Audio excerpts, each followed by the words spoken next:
Look at that. A perfect entry into the philosophical classroom. We are here early for 10:30, here late for 10:15ers. You know what? One of the things, and I had this line ready for you. One of the things you learn in a philosophical classroom is how to take things slow, right? You're digesting things relatively slowly. You know that there are hidden gems in there somewhere, but you just can't produce it in a really perfectly coherent kind of way. If you know what I mean, philosophers, I bet you do. That's why you're always running around like, that's more like it. Anyway,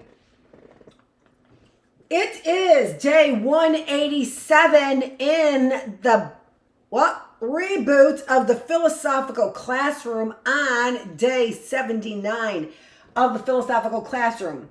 We are on day 187 in the regular classroom if you are only following philosophical classroom faithfully. You should know there's a whole bunch of other episodes going on simultaneously, almost, except for when I'm live. Dr. Annette Feravich, and as I said, we brought back the philosophical classroom, and I'm so excited about it because I get to show you my books and give you my little bit of trains of thoughts, right? As I look for my glasses. They're over there. I can see them, but I still need them. Oh, I'm so happy I got my cup of coffee. I made some tea last night. I was so happy. You know, and it's, well, whatever. It's these seeds of thought that are so interesting, right? Where do they come from? They think they come from out there, and I think they're still gamblers and whatever on the whole thing. But I do think that that's a little bit of a dying breed. So let me keep moving with our books, all right? And let me get your mind on the theme. So first, let me get your mind on the theme for philosophical classroom. How you're going to start or the thoughts I wouldn't mind you digesting today. I wouldn't mind if you digested some thoughts today. That reminds me of Canada. It reminds me of this book, America, that I told you I bought, and then I read Samantha. Very funny. Samantha Bee. Would you mind if I told you how we do it in Canada? Very cute, very funny. It is interesting, though. And in fact, as part of this philosophical classroom, I am going to read it to you. So our title here today, which I want to get you to be thinking about, is... Actually, let me do it this way.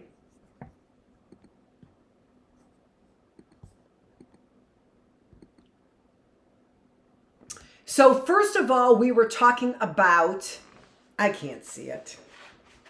It's all blurry. I can go like that and see it with my readers, right? But I hate the view of my nose. It's just not my best look. I've said it before. Yet she still persists in the look. Really? It's over there? Oh, okay. Who's she talking to?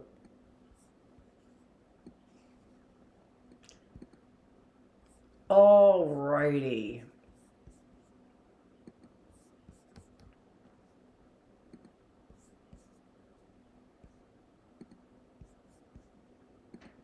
So, There it is. Now I can see it though. All that just to be able to see it, to bring up my own copy that I can see. Number one, hey, we started early but late. Taking it easy. Thinking about things. I really had to get my mind in gear. And my coffee ready. God-fearing people are not cowards. God-fearing people are not cowards. So,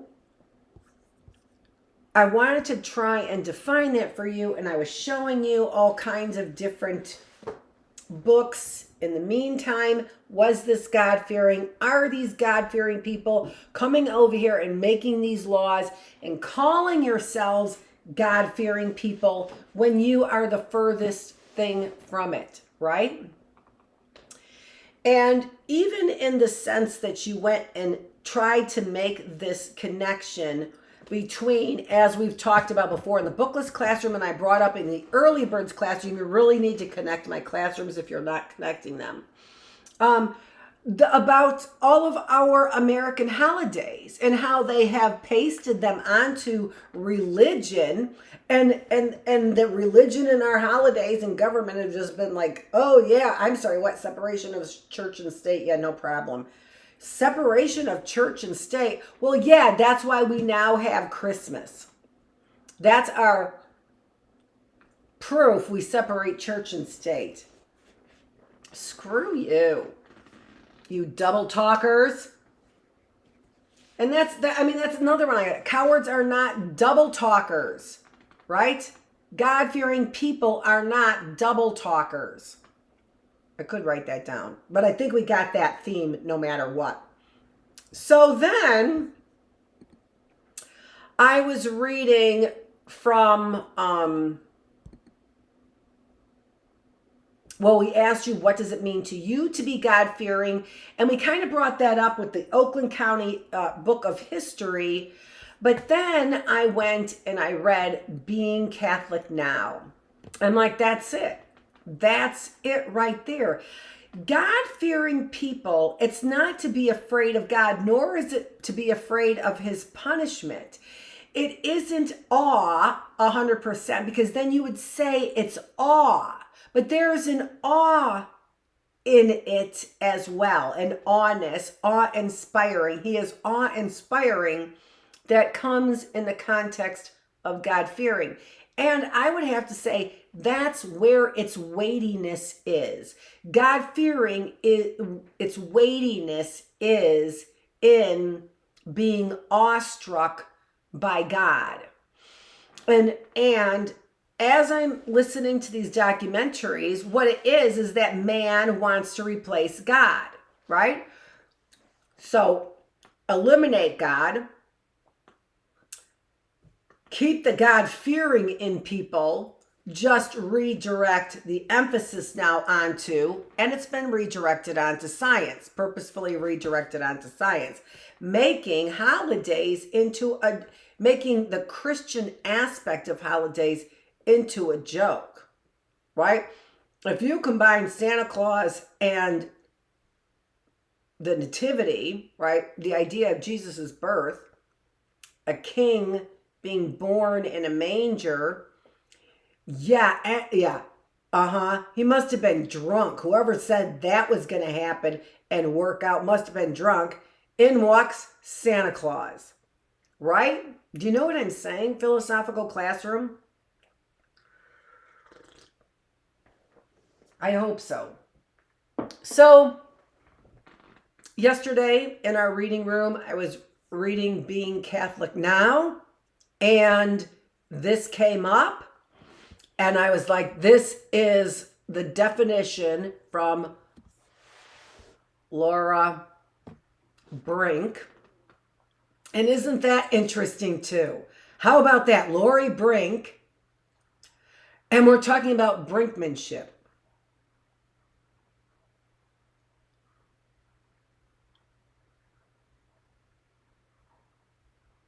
And now I hear running water in the background. You know what I'm saying? Yeah. And bringing Flint to the brinkmanship.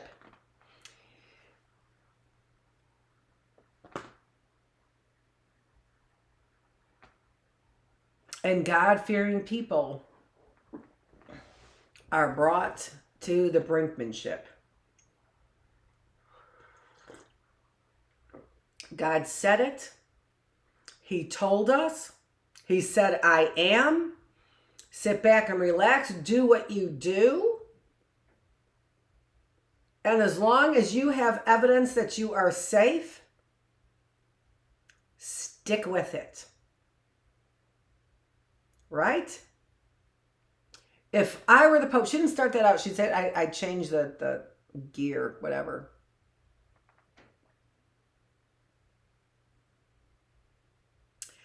I feel like I'm trying to think. A lot of times I try and think, who said this before? I've heard this. It's got a flavor to it. It's why it rings true for me. It's because I've heard this before. I think I said it. I think they had us right in Catholic school. What it meant to be Catholic at that moment, at that present moment. And I think we wrote that maybe every single year in Catholic school. And I would say that's a wonderful thing. Being Christian now, what it means to you, and start writing it when you're little. It changes. I know that I had a more militant attitude when I came out of, when I started going into the college years, late teens, a more militant attitude. Fed up with the bullshit. I'm a kid. I know more than these adults do on how to treat one another. Give me an effing break. And yet we have, and that was my attitude. All those white men doing the same thing, all those familiar names over and over and over again. I wanted to show you how I identify this as being mine and purchased before, was because inside it, I gave to my son's fiance at the time. I gave this to her at the time. And I said, and she was like, oh, okay, cool. And I was like, well, leave it in the book I gave you. Hopefully it'll turn up somewhere. And it did. Back in my hands again. Shiv. That's my understanding of the word. And I thought she would appreciate it because it was from the Kalamazoo Gazette. And that's where they were living, was in Kalamazoo, Battle Creek area. And I wanted to pick up a newspaper and get a feel for it. And this was in the newspaper, which I loved. And it was how counties got their names. So I took this and I showed it to her, and she seemed to be only half interested. But, you know, lots of people give false impressions about a lot of things. Or whatever, doesn't even matter. And I put it inside this book I gave her. All right? And I thought she would appreciate it because she was she was going into geology school. So that's why I thought she would appreciate this book and what I got for her. Didn't seem that she appreciated either one of them. But I don't really know. And maybe because of all the bad rumors that were going on around about me. And that's fair. Anyway, you need to be, error on the side of no pedophilia. So it was how counties got their names, and it's Henry Schoolcraft would splice together parts of words from Latin, Arabic, Greek, and Native American languages to create faux indigenous terms with their own meanings. And so one of the things in the Bookless Classroom I talked about was Lake Huron. And Lake Huron sounds like it's an Indian name, but it was not the original Indian name for those Indians. There were never any Huron Indians, for example. And so this gets to the splicing that Henry Schoolcraft did. And Schoolcraft is Schoolcraft College here. So this then goes on the heels of And this is what I try to encourage her. I just thought that this is so interesting. And also the fact that Oakland County still has a treaty that says all of Oakland County belongs to the local Indians. It was given as a reward or a treaty, and no treaty with all those MF and treaties they had flying all over the place that they weren't keeping track of. That was the last of them, from what I understand. Oh, the tangled web we weave. But the big question is always, well, tell me about your spirituality. You have some God. Same thing with the emperor, right? Okay. So give me a reason for imperialism based on your belief that your pope is infallible. Oh, sorry, not. Okay. Moving on with another religion that demonstrates that they have some direct access to God. And I think I'm that person that has some kind of direct access that's been happening. And I think part of it has to do with this ability to open up your mind and not be afraid of what, for example, Native Americans might be trying to teach you. Right? Weird. Weird, weird, weird. Just weird. I remember going to Oklahoma City when they had the last tribe of Native Americans there in Oklahoma City that could roam free. Like animals, right? Like animals being caged. When you even talk about that, here you can see the buffalo roam free. Here you can see the Native Americans roam free. And I remember sitting around the table of my friends' relatives, and they were all afraid. And I was just like, okay, like, have we learned nothing from history? Seriously? Is this where we're at? You have free roam. And it was just mind-boggling. And it was not a position to be in to ask questions, right? Even though it was mind-boggling. It was mind-boggling to be sitting there in what would have been the early 1980s or maybe 1980, right? Probably 1980, sitting there in Oklahoma City with talking about free roaming and afraid of the free roaming Native Americans. What the F?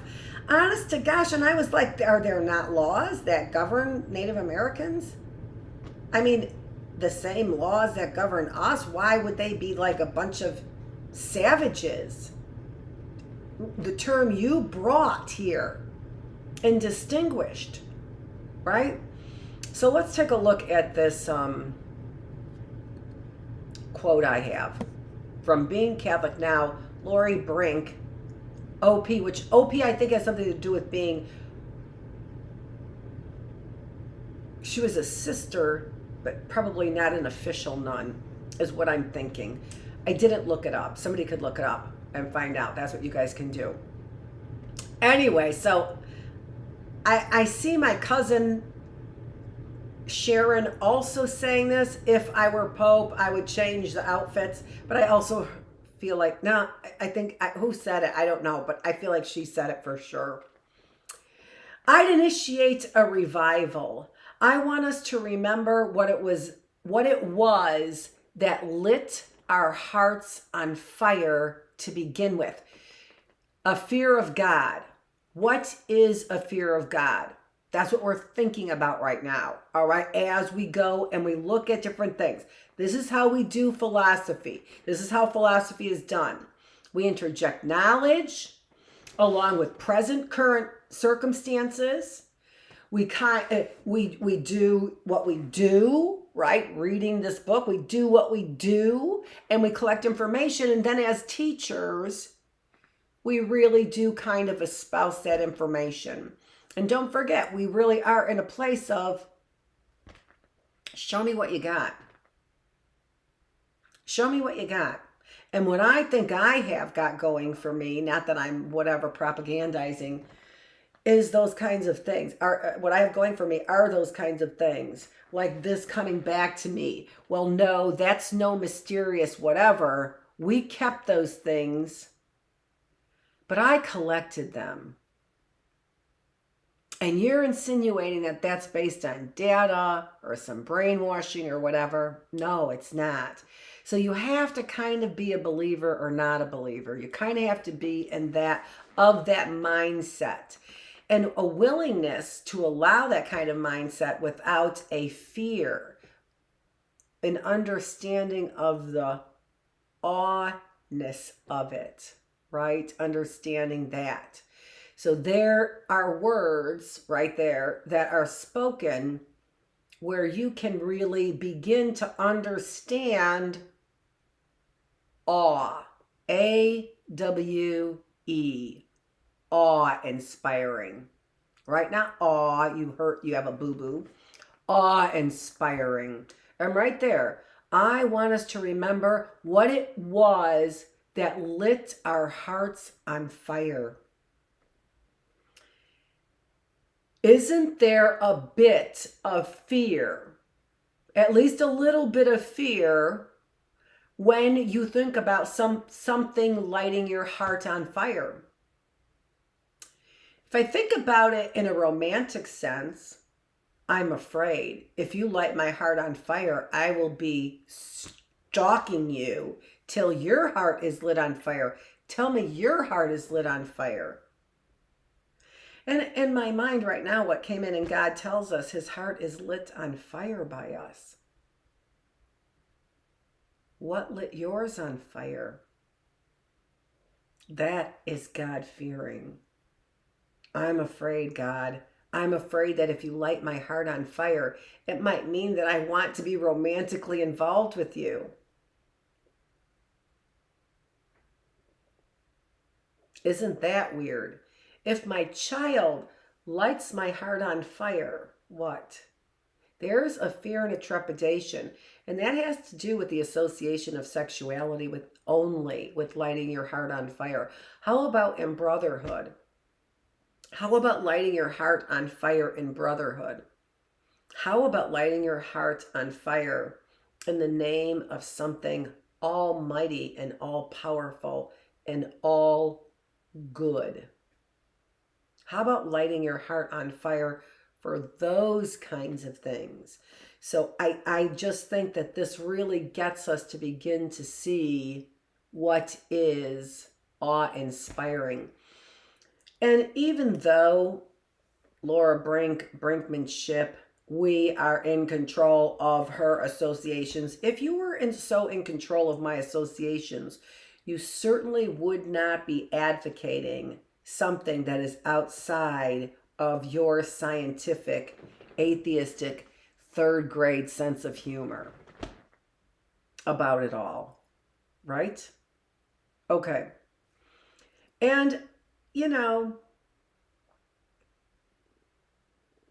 I saw a picture of a lime, and if you cut the lime, you could see, and I think I told you that before, you could see what looks like cells, right? And the what wraps around the cell, the cellophane, the cellular walls, right? That wraps around it, and you could see that they're a little bit pliable. You could get awe-inspired by looking at the inside of a lime or a lemon, right? Have the light pass through it. We'll probably do that tomorrow if I remember. Or maybe I'll do it in early birds. And we'll see as the light passes through it. And you could be, that's a lime and all the juices are held together by its cellular walls. You can be an ass about it. Or you can be awe-inspired. If you want to be an ass about it, then it is going to be difficult for you to believe in something or look at things in an awe-inspiring kind of way. If you're like, that's just about... And I remember being a child and really having a real... definite tugging and pulling about what life is all about, and about how that fear, there was a real fear that I would have such a scientific mind that all of the wonder of the world would be lost in the science of it.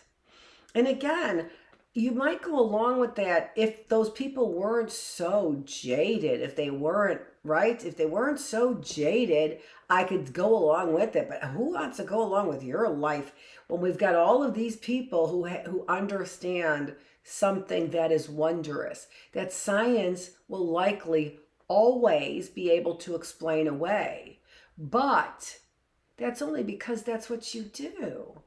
You will be explain away everything because that's what you do, right? It's just a cosmic fart. That's all it is. I bet if you were close enough, you'd smell it. It'd smell like a fart too. Well, that's because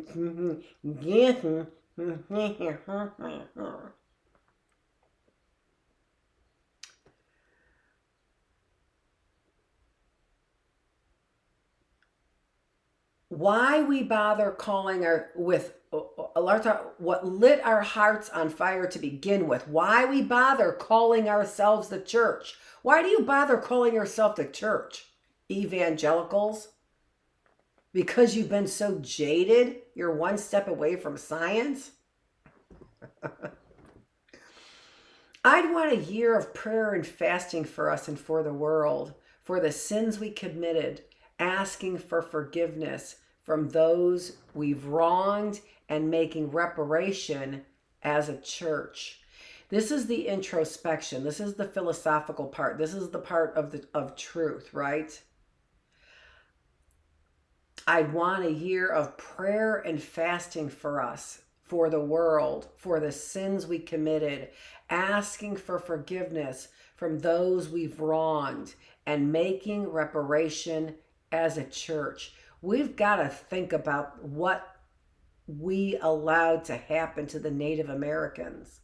We have to think about what we allowed to happen to every minority who came into this country. And that really has to do with Lori Brinkmanship, bringing them onto the brink, up to the brink. And that's what religion does. That's not what religion does. That's what God does. God brings people to the brink. And it really does get people wondering. But you need an example of faith is what you need. You need an example of faith. Everybody says, why would God do that? Because we have a bunch of criminals here. That's the reason why he would do that. Because you need a great big paradigm shift. But that's my philosophy. That's my philosophy.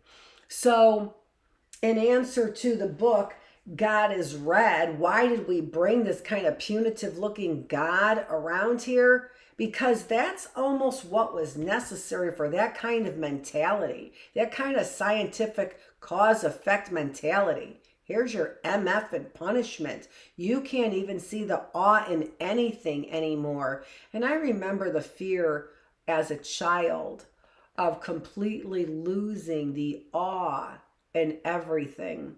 It might have been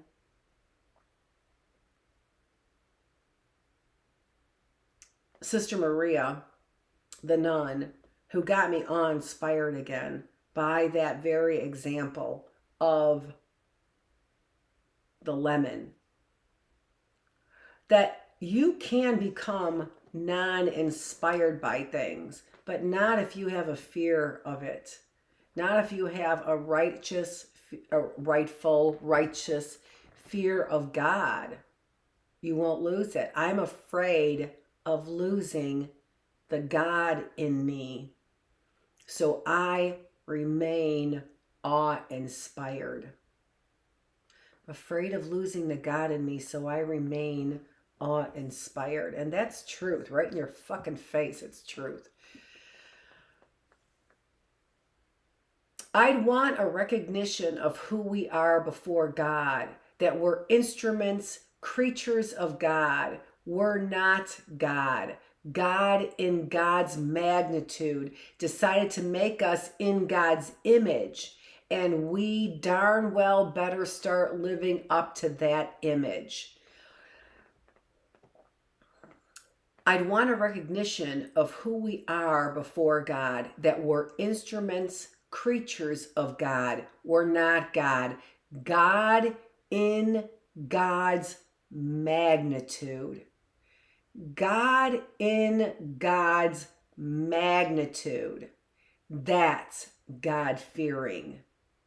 Decided to make us in God's image. And we better live up to that image, right? God in God's magnitude. So what is God-fearing? Stop giving your middle finger to God.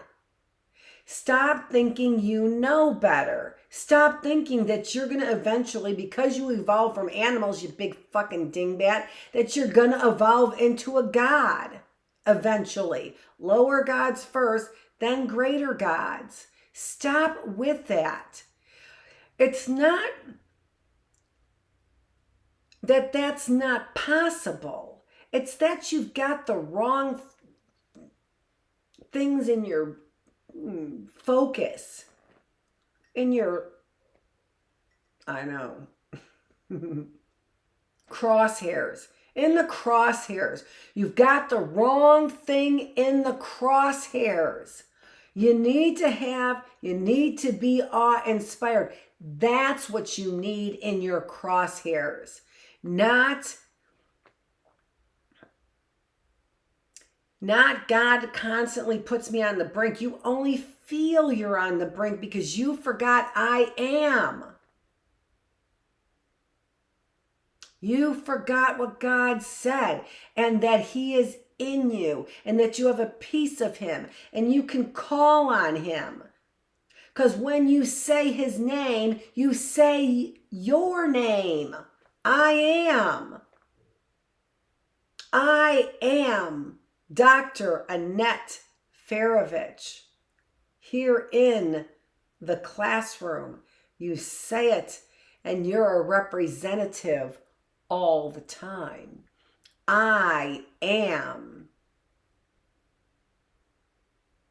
And when you get all of those I ams, we are who? We are who? Who are you?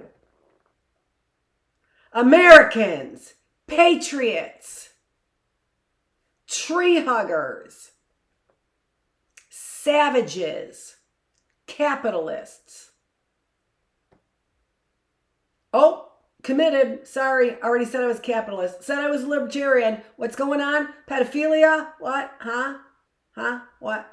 Sorry, said it. Libertarian. Oh, can't work it out. Oh, I'm sorry, what?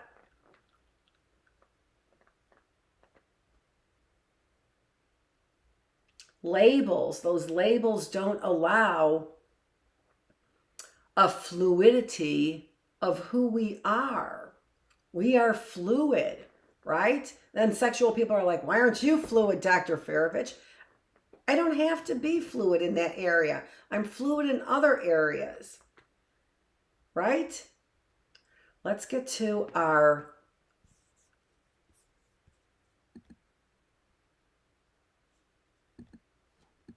already got to the next question there. So our question of today is, so God-fearing people don't use tactics such as brinkmanship. And this is the big accusation of God, isn't it? I bring you to the brink. That is a perspective. The perspective is, I'm on the brink right now. Why? Why? Am I safe? Well, for me, it's because you've tried to F up me and my family relationships, right? But none of us are free from, demonstrating our faith, demonstrating our love. None of us are free from that. let's take a look at these books that I got, shall we? So this is the Not Now in our philosophical classroom. And this is often what I do, collecting material, reading material, churning it up. Just like all the material I showed you and kind of had my interest, and that really did bring about my interest in history. And almost all the books I've gotten since the beginning, my career in psychology, all of it wrapped around this concept of eugenics. So science versus really morality. And I know scientists get their panties in a bunch saying, doesn't mean we're immoral, but you know what, when it comes down to it, if morality is not number one with you, and those are God-fearing people, then really, what is number one to you? Is it family? It could be family, right? At the expense of somebody else? Is it nationalism, right? What is it? Is it capitalism? Is it money? What is it? It's not that,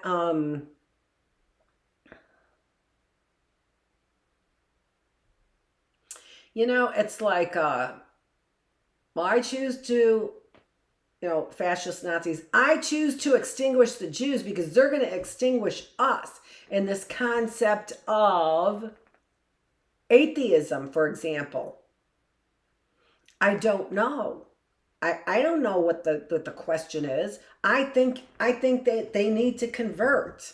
I think you need 100% conversion into something beyond yourself, and that you are not going to be the infallible.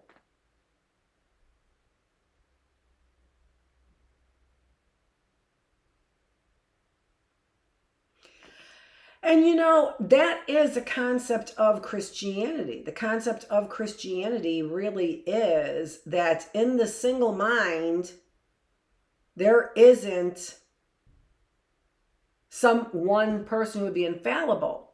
And that's a concept of, all of us are part of the body of Christ. I am. But we need to say it. We do. It does seem that we need to have a consensus with those who want to say, I am, and speak truth. We need to have that consensus. That if you are part of the I am, the existing,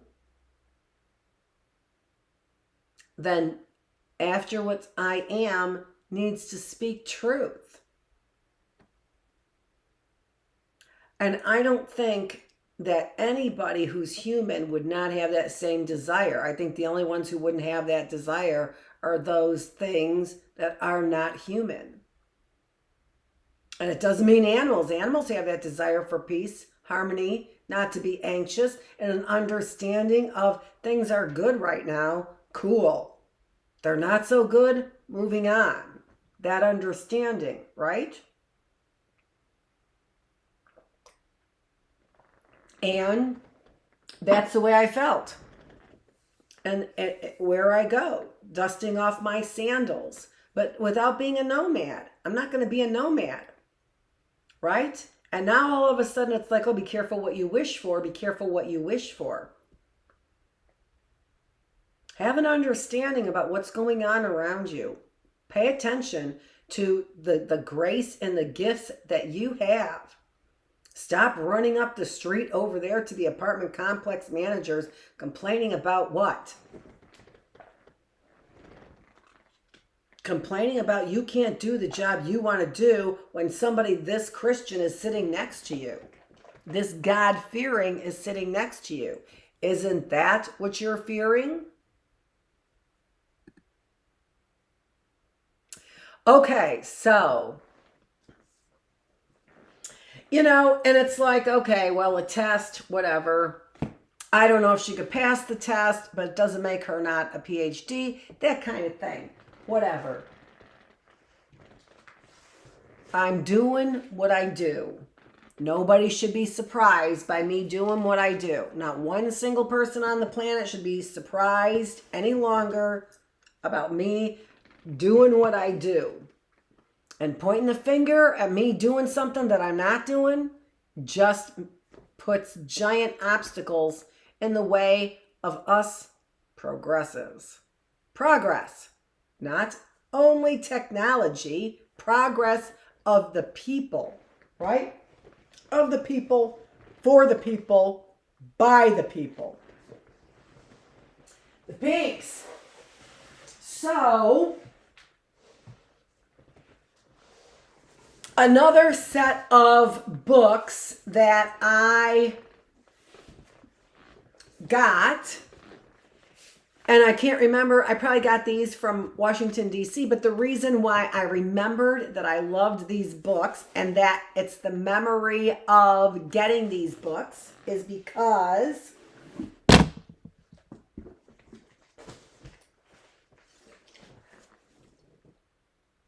my son did that artwork. I'm not kidding you. My oldest son did that artwork. And it was so close, I wasn't 100% sure. So I bought the books and put it, and my husband's like, no.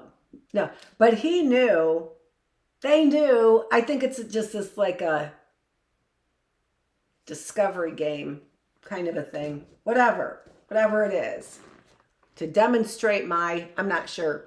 But anyway, there it is. And I think that this is when I told him about the Langer and Roden study that was done on the residents and positive signs you could do it or negative signs, and you kind of make a choice, right? There was a book over there at the at the library sale, which was Choice Theory, but it was just so dense, full of words, kind of like I am, but at least I have pictures too, right? Isn't that the best way to get information, with pictures? So anyway, but I didn't have an encyclopedia of world history, and when I opened this up, however, wherever I ended up opening it up to, I thought this was fantastic. So even though I'm using my other books, which are the encyclopedias of everything, right? This is just of world history. So I'm just so excited. I was so excited about buying these. And it didn't sink in at first, and then later it did. And I also was so impressed by taking off the dust cover, and there in this encyclopedia, if you can see it right there, is this like beveled or embossed sort of right into that cover, an Egyptian looking pharaoh guy. I just am so impressed. And so impressed. What did that cost me? Who even cares? I think it was I think it was $2, one for each book. That's what I think this cost me. So 2 volume set of New Illustrated Encyclopedia World History. And I remember also having a discussion about, well, it's not Britannica, whatever. It was that Funk and Something Else encyclopedia set that I had as a little kid, where I think I got all the information about eugenics from, that is now in the dissertation of Gregory Dorr, which is an interesting name. Part of the mysteries, whatever. Anyway, so here, I was so happy about this. And this brought back a memory. But it's like, Shiv, again, what am I doing? You either believe that I had no instigation other than past associations of having done it before and liking it, right? So drawing, from that somewhere in my brain, creating I really like this. And that part of it would have been the drawing made by my son.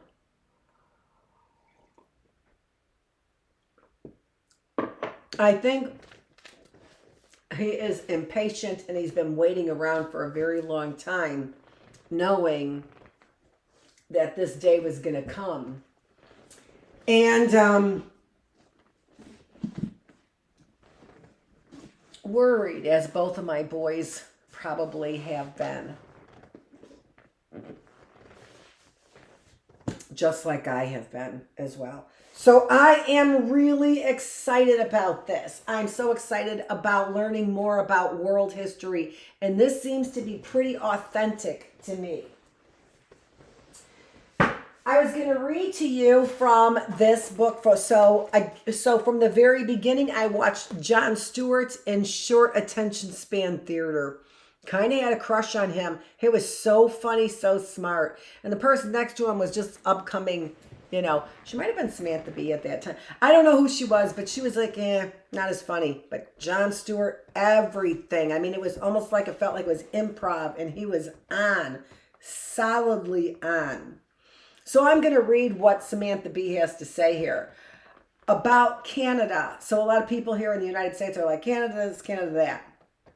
The story of America's independence from England is very well known, but did you know Canada was also once a part of the British Empire? It's true. We Canadians threw off the same British yoke as you, only we took a more leisurely route to liberation. In fact, you might say we've been declaring our independence for more than 200 years. Kind of. Our style of revolution centered less on bloodshed and guerrilla warfare and more on the time-tested strategy of not making a fuss. How about that? How about that? If things are going well, shut up. For example, at the same time you were declaring war on the English monarchy, we were enjoying privileges granted to us by King George in the Treaty of Versailles, which we didn't sign, as we know, which gave us fishing rights off the coast of Newfoundland, provided we not dry or cure fish on land. And by the way, we later got the right to cure and dry fish on land. Thank you very much. Now, I'm not saying you don't have a voice. Clearly, I have a voice. Clearly, I'm loud about it, but I'm not for bloodshed and guerrilla warfare. And that just seems to be, to me, about atheists who have an investment in the present, making money, right, for whatever, controlling the world. All I'm saying is there is more than one way to skin a cat. Not that I am in any way saying I would like to harm a cat. Quite the contrary, I like cats. Unless America wants Canada to skin a cat, in which case we will gladly do it. The point is, we took our time waiting for the Canadian moment to arrive rather than forcing it upon the world. We waited in the cold, watching the United States, most of Central and South America, Africa, and Asia throw off their colonial oppressors. I think it was us and Belize that held out. And now look at Belize. And our patience ultimately paid off, for in the glorious year of 1982, we took the bold step of getting permission from England to amend our Constitution so we could amend our Constitution without getting permission from England. Let freedom ring! Now, the only remnants of the tyrannical rule of Queen Elizabeth II are an appointed Governor General who represents her in Canadian governmental affairs. And the Queen is still officially our head of state. Plus, she's on all our money. And when we take a government job, we have to swear a loyalty pledge to her. All in all, a small price to pay for an independence achieved without bloodshed, violence, glory, or independence. I'm sorry if this is any way seems like I'm bragging. I thought that was wonderful. So this is, again, a way that I begin to philosophize. Maybe you're on the Brinkmanship because you feel like you're on the Brinkmanship. Be careful what you wish for. right? Because it might come along with a lot of fighting and bloodshed. There's a guy I know, they call him, I don't think that's his name, Dave Warfare. And war is fair because you have to protect. What is yours. What is ours comes and goes. I am mad I don't have my scarves. I'm mad that I don't have those dresses. And I'm mad that I have Janice's old dresses in the closet. I can't even put that dress on, Janice. I'm sorry. That's gross. What is the joke there? What is the lesson to be learned for this teacher about your sense of truth? Seriously, you think I could do all this? Seriously. And have time for what? I'm not going to say it, but I have it in my head. Anyway, so that's America. I want to show you some of the other things that get me. I'll show you the history books I got. Let's do that really quick. So I showed you the one that I recognized as something that I had before. This one. A very, very beautiful, The American President book, right? So, and this, again, gave me an entirely different perspective. I'd opened it up right to that page where it basically seems like Andrew Johnson killed President Lincoln. He was a gnarly little guy. He looks little to me. Who knows? He looks like my uncle, a gnarly guy. He looks like Napoleon to me. This book, American Heroes of the 20th Century. I remember this at St. Michael's. I also remember trying to put a bid in when they were going to close St. Michael's for all the books there. I wanted every one of the books. And it was like, I don't know. I put a bid in for $10,000. I think I won it. It was worth it to me. It was a good bid, too. I mean, come on. What were encyclopedia sets going for that were that old? $500? All right, so 3 encyclopedia sets, 4, right? That's $2,000. The rest of it, you know what I'm saying? Anywho, so here we've got, which I like, but it gives you an idea of who's important, right? Who's important to you. And I remember telling my husband, can I have if they're getting rid of the books, I get it, but make sure that they have pictures of the book so it's not like, so they can't get caught with changing all the words and saying, this is it. And then let me have all the copies. One copy. I don't need to have all the copies. Oh, the one copies of them. I remember having this conversation. Kennedy Lindbergh, Martin Luther King, Helen Keller, Douglas MacArthur. It's Martin Luther King Jr. anyway. Richard E. Byrd. Hey, is that the guy we read about? In Being Catholic Now? I'm not sure. Gordon Seagrave, Margaret Bourke-White, Robert Goddard. There's a Goddard in eugenics. So all of these people have to be family people too. Trust me, they weren't like, oh yeah, let's let a newcomer in.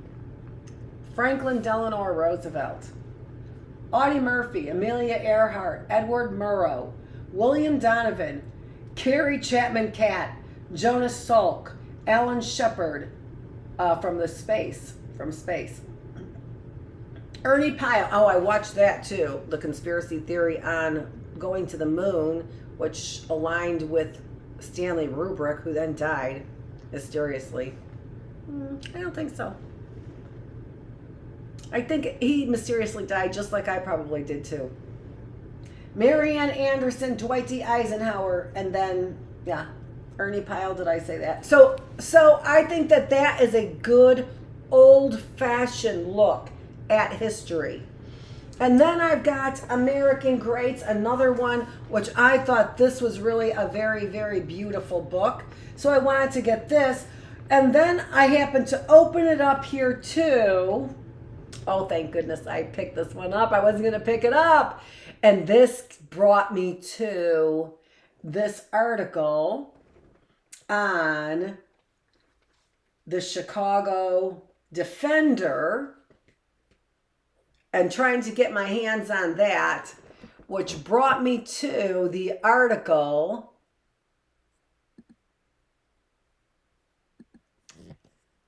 Let me get that puppy up here.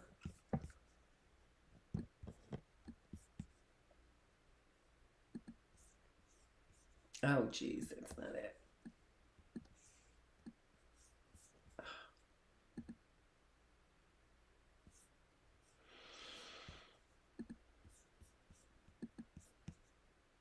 I don't think you're going to be able to see this. I'm going to move it over there.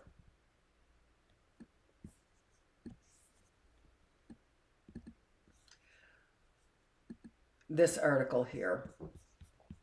So, from 1919, this article on the Chicago riot, which is still labeled as the biggest riot in Chicago. And this brings us to concepts of Marxism and predictions of the proletariat. And this is the idea of brinkmanship. Bringing people on the brink. And is that where I got that from? Was it from this article, this brinkmanship? It is. So let's just quick go back to our... So this is an actual article from 1919 about, and it seems to be pretty true, right? In the style and the formatting of the articles, real tight print, right, with a whole bunch of information. Not a lot of room for headlines because they wanted to get the information out there, right? So a different setup for the newspaper compared to when they started drawing attention with the big headlines, right? So here... And these are more for underground newspapers, right? They needed to get the information out. People couldn't afford them. They would share the newspaper. So one person would go buy the newspaper for a nickel, and then they would all share them, right? So it's really interesting. But they needed that news, and they didn't care. It wasn't there for people to make money on. It was there for people to get the necessary information. All right, so here are two quotes I pulled out because based on this then book, American Greats, I happened to turn over here and was looking at some information that was close to our dates of World War I. This interested me because it was after the start of World War I. So Chicago race riots, right? So and after World War I. So two quotes that I took from here. The police department is so demoralized from that article there. Okay, from the Chicago race riots 1919. Oh, I didn't put that. I do have the link there to that article. So there are the proper sites. There's the PDF right there. The second one, I believe it is. So there's the site to that article. And so here are the two quotes that I took out of that article, one after the other. So these paragraphs followed one another. The police department is so demoralized by politicians, both black and white, on the south side. So this is the south side of Chicago. I was born in the south side of Chicago. That police are afraid to arrest men who are supposed to have political backing. So not afraid to arrest men who are criminals, who are part of the mafia, or I mean, clearly part of the mafia, but that's because they had political backing. So this is how much power all of these white men over here have got, right? That the police department, they either have to go along to get along, right? Basically. I am investigating a case in which it is charged a certain white politician has gone about distributing revolvers and cartridges among vicious colored persons who would be likely to engage in race rioting. Well, maybe, but I don't see them giving guns to colored people, do you? I do see politicians giving guns to Amendment rights people. Don't let them take away your guns. They're going to come here for your guns. They're going to come here and try and take away your guns. Don't let them take away your guns. Really? You think they gave those guns to a bunch of black people?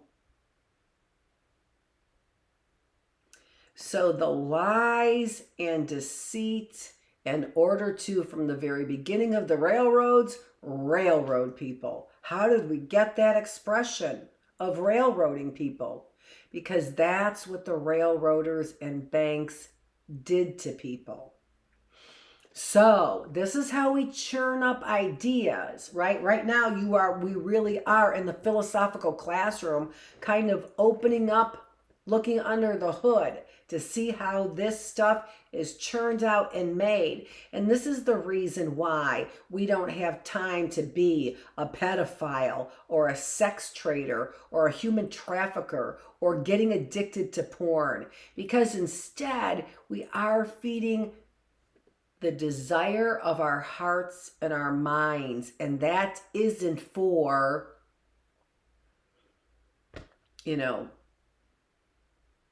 just somebody finding a new hole to put something in. The American presidency. So this is the one. Yeah, this is the one. Look at this. So 2 pages in the front, 4. And I remember giving this to my son.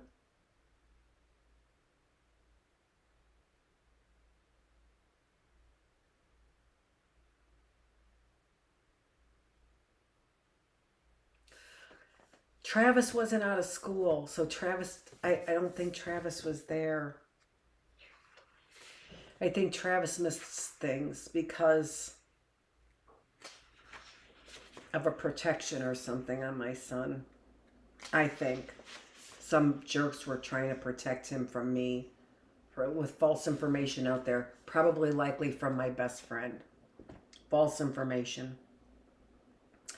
So I liked that in the beginning and the end, and I was hopeful that my son would use it to get president's signature. What a better way. There's no better way to use this kind of a book than to get the signatures of any presidents that you could get the signatures of. I was just, it just seems to me that there actually was something going on in DC where they had all the presidents together. I forgot. I read about it recently, but I forgot what it was. It was probably in here. It was in here.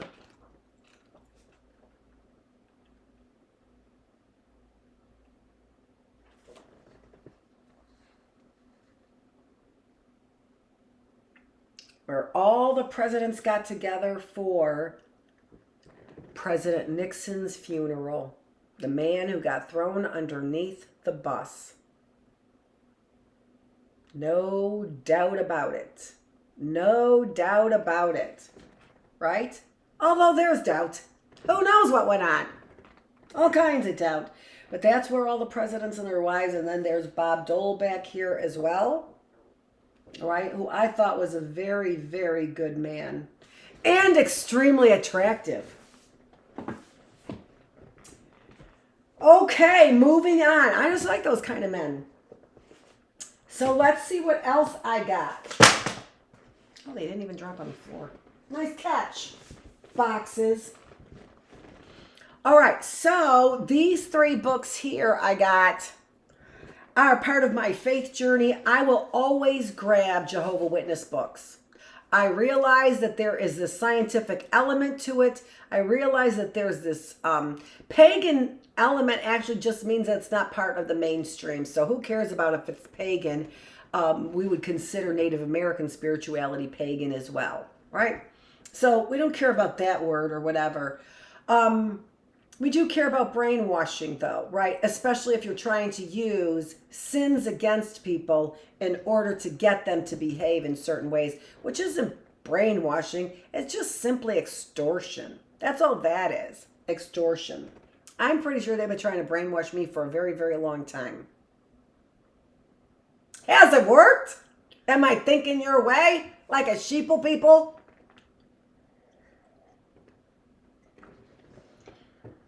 So Mankind's Search for God, I didn't have this one. And I believe that, again, things are written on our hearts. I always like Jehovah's Witnesses' very detailed, systematic approach to things. It's hard to argue some of their points, but then other points are really easy to argue.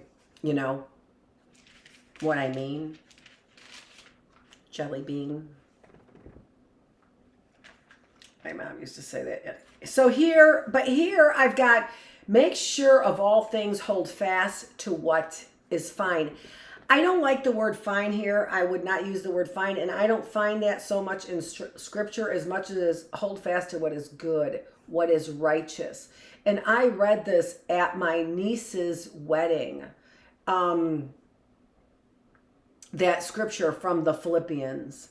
And that is one of my favorite scriptures, Philippians 4. There's only 4 chapters. I don't usually know that much about any book of the Bible. I happen to know that much about Philippians because I read it, just whatever.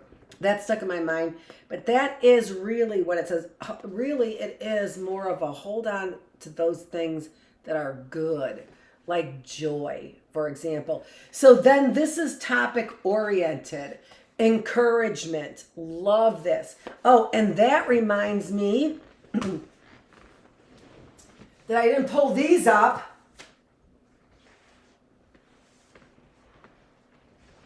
But also have these, and these are also replenishing books that I used to own, both of these. I recognize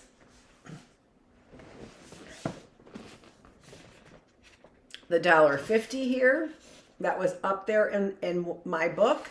I probably gave this away. I knew my books were disappearing. And so what I wanted to do was I wanted to give some of them away. The ones that I could part with, which weren't nearly all of them. But ones that I could part with, I wanted to give away. And this was one of the books. I was giving these away a lot to all the new mothers in our group. So I just thought this was so wonderful. And I brought this up because as this book is oriented towards those kinds of topics like encouragement, joy, those kinds of things, so is this as well. And this gives you a literature look at it, right? So right there, I opened it to book stories on compassion. So that is the topic. And look at there, never mind. We're reading Garden of Gethsemane in Early Birds, but we left off before we started our new series, we left off with the story of the Good Samaritan. Or we were about ready to get to it. I can't remember. I don't know. I just know the story and I like it. I like Good Samaritans. So there is the topic. And so the Book of Virtues by William J. Bennett was something that I gave. And then I gave this to my sister, but this one I paid the full price for. And she was like, really? Seriously? You? Sister Tony Maria? And these were a little bit more of literature stories. And this may be the one where I got that story of the thread. I can't find that story, but I know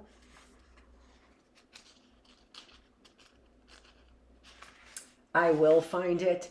And it was an excellent story. It was that you were able to pull out the thread and get past the hard time. And then all of a sudden you were old. Oh my gosh, I think I cried after I read that story. I remember when there were certain truths that came to me that would make me cry. But I would cry for 3 days. I wouldn't cry for a week. A lot of times I would cry in my sleep. I remember my husband, I told you this before. There was one time my husband got up on the third day and he was like, all right, what are you crying about? And that was about some of the memories coming back. Some of my memories coming back. And somebody I cared about that I thought may have raped me. The Secret. So this is actually not the book The Secret. This is celebrating the 10th anniversary edition of the book The Secret, which I don't think I read. But I did like this book. In this book, you'll learn how to use the secret in every aspect of your life, money, health, relationships, happiness, and in every interaction you have in the world. You'll begin to understand the hidden, untapped power that's within you. And this revelation can bring joy to every aspect of your life. I felt like this was more of a teaching book. So here are the 10 secret insights. Your reaction is what happens in your life dictates what happens next. Your reaction to what happens in your life dictates what happens next. Are you going to be crazy, anxious? Or are you going to see what happens? Collect evidence, think about it, turn those things for evil for good. Negative thoughts are not true. Well, that's debatable. Letting go allows for manifestation. If you're suffering or struggling at any time, it's because you're believing a story that isn't true. Don't be in conflict with anyone or anything. Nothing stays the same. Tomorrow things will be different. These are kind of bullshit a little bit, right? I mean, things stay the same. Seriously? Some things are bullshit about that secret. But let's see. It's always good to keep your mind open. That's not a secret. And neither should this stuff be a big secret. Right? How we work as human beings, no big secrets. If you call it a secret, you're calling it a secret in order to, what? Keep it mysterious. Let's look at some other books. I'm gonna do this and then figure out, I know what we're going to highlight tomorrow. And that is, like I said, what I think is going on here with all of this stuff. So these are some of the books I showed early birds that I got. Not this one. I remember this was on the shelf at St. Michael's as well. First came in. I didn't like it. I didn't like the picture. But let's see what they have to say. That one I had since a little girl. And this one. And my best friend said she did this book, that she wrote this book. And I was really amazed by it. But I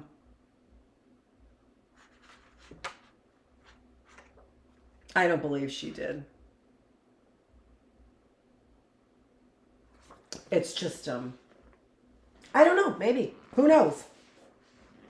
All these lies. This book, I remember my sister got from going to Jerusalem, which I thought I would go, and we talked about going together. She said she went. It was mysterious, another mysterious trip that she got to take that I didn't get to take, probably because they were trying to pin stuff on me, like pedophilia rings on me. Anyway,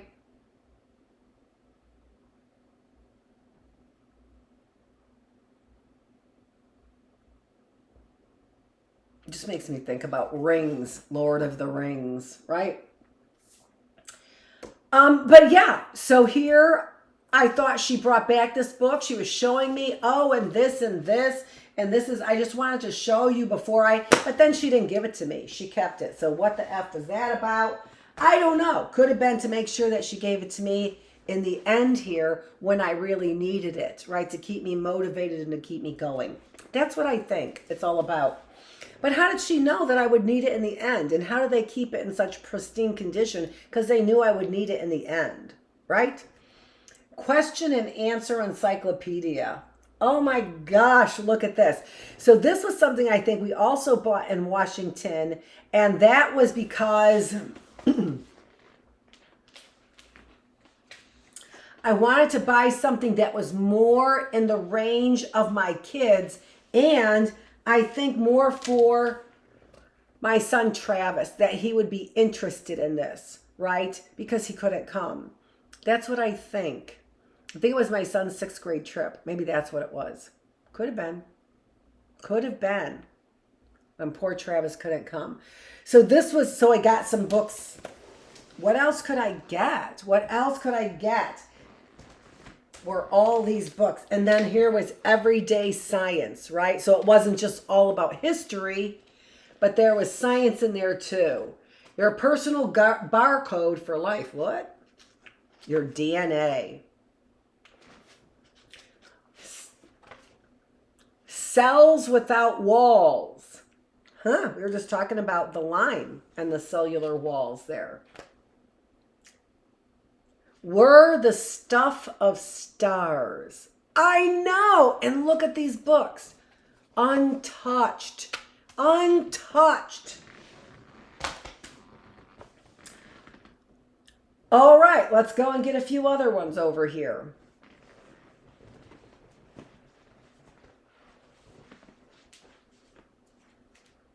The last of them.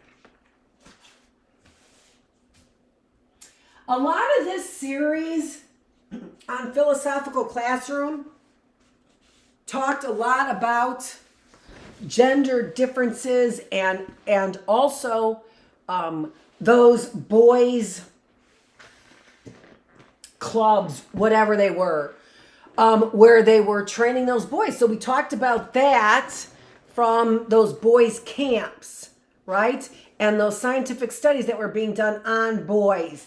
And there's an article, which was the original article, Where Are My Magazines from the Atlantic Monthly? You can't get those same things online. You can't get all the ads that you would have in the magazines. Those are very interesting. It started a whole line of ads about sexual attitudes about women. That was called Killing Me Softly, right? Excellent. So, and this was an article, whereas the Atlantic Monthly original article, which was called The War Against Boys. And so I think it's probably the same person who wrote that, has got this whole book. And I started with chapter 8. I just went in and started reading, and it stuck my attention. The Moral Life of Boys. And why is it so different? What is so different that's going on here? So that is just an exciting book that like I said, the choice theory, yeah, okay, I get it a little bit, maybe more, but this one is right up my alley, having 2 boys, right? Daniel Goleman, also been an author of Emotional Intelligence, which you probably have heard. So this is social intelligence. I know I had this book before. Don't know what ended up happening to it. Ann Landers. No, this was on the shelf of the Feravich home. I wanted all those books. So here again, in my hands again. This I thought is really... I loved Ann Landers. I wanted to be her. I thought I could be her. I thought people could write to me, tell me what's going on, and I would be able to give answers. And I thought she did an excellent job about questions that were very difficult questions. She answered them, even if she went, like, for example, against what the Catholic Church was saying about contraception or masturbation. She did it in a very respectful way, much more respectful than I can be sometimes. So I love that. That also produces ideas. But, you know, just to give you an idea, I don't just pick this up, though, and start although yes, I do, but with usually something in mind, right? Like, this one I actually picked up with nothing in mind. But now that I'm saying that, I would like to see what she has to say. Does she have an index? She does. If she says anything on eugenics.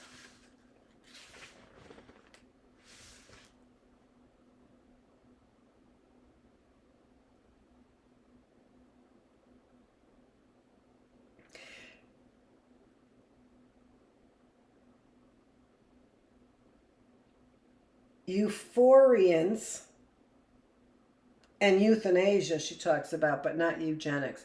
So you could probably get some ideas about her feelings about those kinds of things, right? In rights and justice. So I usually have something in mind, you know, that I'm looking at or interested in studying. And I feel like that's a great reference to get cultural ideas, right? What was going on culturally. Ann Landers is a really great place to go. Gives you a historic idea of culturally what was going on. And then, to help with my studies further, these were all mine as well. I know they were. I always wanted to get, I bought this one really early in my life before I went out on my own. This was part of my trunk of things I wanted to have. Hints from Heloise. Picked it up again. Didn't cost me much money because I put this in a bag. The bag cost $6, right? All new Hints from Heloise. These are different. So I was so happy. I grabbed both of these. I'm like, why did I grab all three of these? I really only needed one. I don't have the space for these. You know what? I'm so happy I did. This one are quick hints, like how to get stains out of things. These are a little bit bigger ideas, clothing care. Well, let's see. Having fun with children. So ideas about what you can do to play games with your kids. Do's and don'ts for home security. And I swear to you, all of these things, I implemented so many of these things, I can't even begin to tell you. It's where I got ideas for setting up fiscal intelligence, FI for my kids, right? FI. Using these ideas to set up 15% for taxes, short-term, long-term, petty cash. That was it. So those four things: short-term, long-term, petty cash for the family, which we use to do a family thing once a week, and then taxes. I got all of those ideas from these kinds of books that I read. Parenting with Love and Logic. Oh, that I have. So Parenting Teenagers with Love and Logic. Over there, another book I didn't bring out that I bought, which was missing. So all these books, again, I'm buying. Haley's Hints. This one is really good too, and it's different. Teach your kids that red means danger. Paint harmful bottle caps with red nail polish. Now, I didn't do that. I kept those away from them, but I did every one of these with my kids. The 3-minute toothbrush, I did it 2 minutes. I thought 3 minutes, forget about it. They're lost. But I did get I actually got because from beginning to end, putting your toothpaste on, I got a little timer for the kids, a little sand timer for 3 minutes, 3 minutes brushing your teeth. These ideas, I read every single one of them. Every one of them. Unless I didn't care about it, like the car.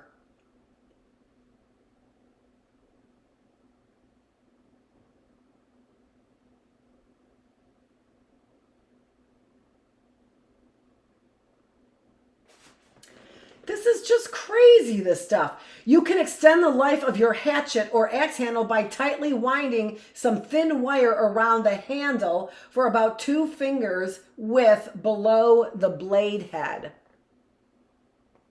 so it doesn't fly off. Right? I didn't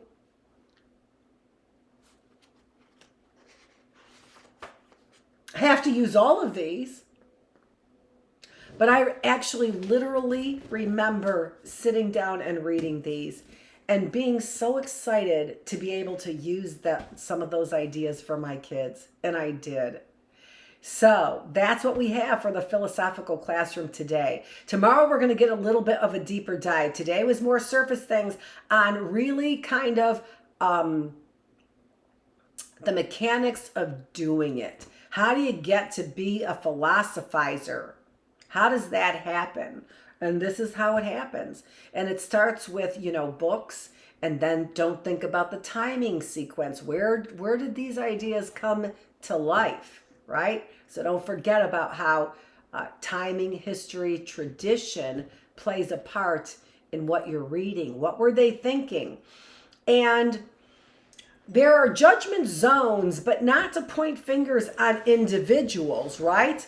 It's not necessary. I don't know who the bad guys are, although I do have some idea. I want other people to demonstrate the evidence. I can't do it. I'm the bait, is what I am. I'm Mrs. Bateman. This is Dr. Beetawam. Beetawaman. That's how you would say it. A Native American. This is Dr. Annette Feravich. Where are we on time? It's almost noon. This is Dr. Annette Feravich. We are here on day 187 in the classroom, and it is April 30th. Get that calendar changed, for Pete's sake, so we know what's going on historically with the doctor, with the teacher. All right, see you tomorrow. This is hump day for our 3 days on, and then our 4 days off. We are working it. Thanks for working here with me.